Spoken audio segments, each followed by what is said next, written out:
ಖುಷಿಯು ಕಾಣುವ ಕಣ್ಣಿಗೆ. ಕರ್ನಾಟಕ ಒಂದು ಮಂತ್ರ, ಒಂದು ಶಕ್ತಿ, ಒಂದು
ಮನುಷ್ಯ ಜಾತಿ ತಾನೊಂದೇ ಒಂದು.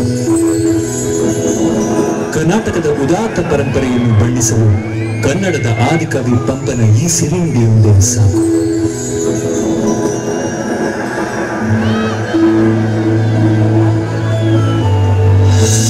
ಎರಡು ಸಾವಿರ ವರುಷ ಹಿಂದೆಯೇ ಕನ್ನಡದ ನುಡಿಗಿದ್ದಿತು. ಆ ಕನ್ನಡದ ಜಯದಿಂದ ನಮಗೆ ಕರ್ನಾಟಕವೇ ದಕ್ಕಿತು. ಕಾವೇರಿಯಿಂದ ಗೋದಾವರಿ ಮರೆ ಮುಕ್ತ ನಾಡನ ಕನ್ನಡದು. ಈ ನಾಡಿನ ಇತಿಹಾಸವನ್ನು ಶ್ರೀಮಂತಗೊಳಿಸಿರುವ ಸಾಮ್ರಾಜ್ಯಗಳು, ಧೀಮಂತ ದೊರೆಗಳು ನಮ್ಮ ಪರಂಪರೆಯ ರೂವಾರಿಗಳು.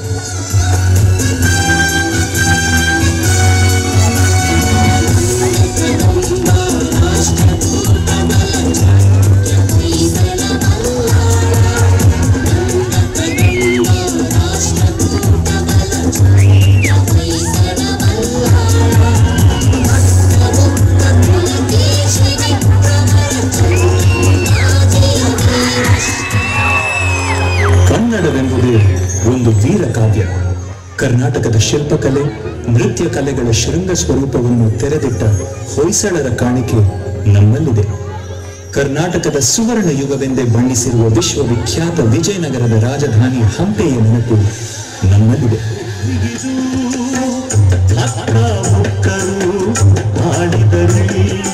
ಹರುಷದ ಮಳೆಯನ್ನು ಎಲ್ಲೋ ಚೆಲ್ಲಿ ವಿಜಯದ ಕಹಳೆಯ ಊದಿದರು.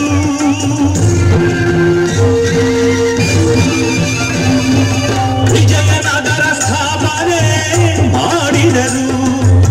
ಮೈಸೂರು ರಾಜ್ಯದ ದೊರೆಯೇ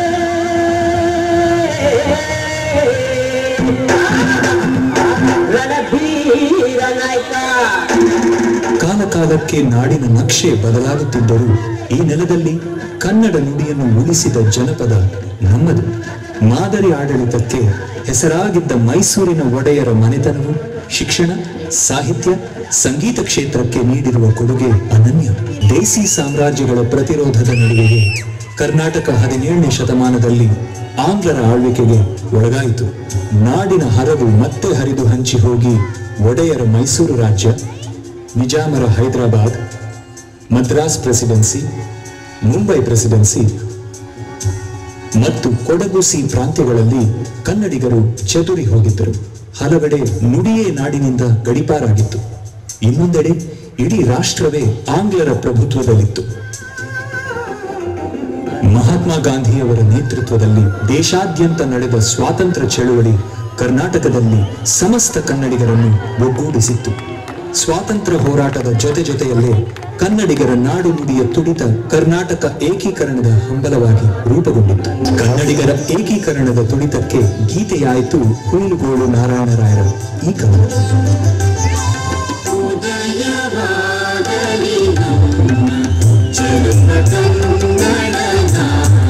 ಕರ್ನಾಟಕ ಎಂಬುದೇನು ಹೆಸರೇ ಬರಿಯ ಮಣ್ಣಿಗೆ. ಯಂತ್ರ ಕಣ, ಶಕ್ತಿ ಕಣ, ತಾಯಿ ಕಣ, ದೇವಿ ಕಣ, ಬೆಂಕಿ ಕಣ, ಸಿಡಿಲು ಕಣ. ಸಮಗ್ರ ಕನ್ನಡ ನಾಡಿಗೂ ಸರಿ ಹೊಂದುವಂತೆ ಅಂದಿನ ಮೈಸೂರು ರಾಜ್ಯ 1973 ನವೆಂಬರ್ 1ರಂದು ಕರ್ನಾಟಕ ಎಂದು ನಾಮಕರಣವಾಯಿತು. ಹುಟ್ಟಿದರೆ ಕನ್ನಡ ನಾಡ ಹುಟ್ಟಬೇಕು, ಮೆಟ್ಟಿದರೆ ಕನ್ನಡ ಮಣ್ಣ ಮೆಟ್ಟಬೇಕು. ಬದುಕಿದ್ದು ಜಟಕ ಬಂಡಿ, ಇದು ವಿಧಿಯೋಡಿಸುವ ಬಂಡಿ. ಬದುಕಿದ್ದು ಜಟಕ ಬಂಡಿ, ವಿಧಿ ಅಲೆದಾಡಿಸುವ ಬಂಡಿ. ಹುಟ್ಟಿದರೆ ಕನ್ನಡ ನಾಡ ಹುಟ್ಟಬೇಕು, ಮೆಟ್ಟಿದರೆ ಕನ್ನಡ ಮಣ್ಣ ಮೆಟ್ಟಬೇಕು.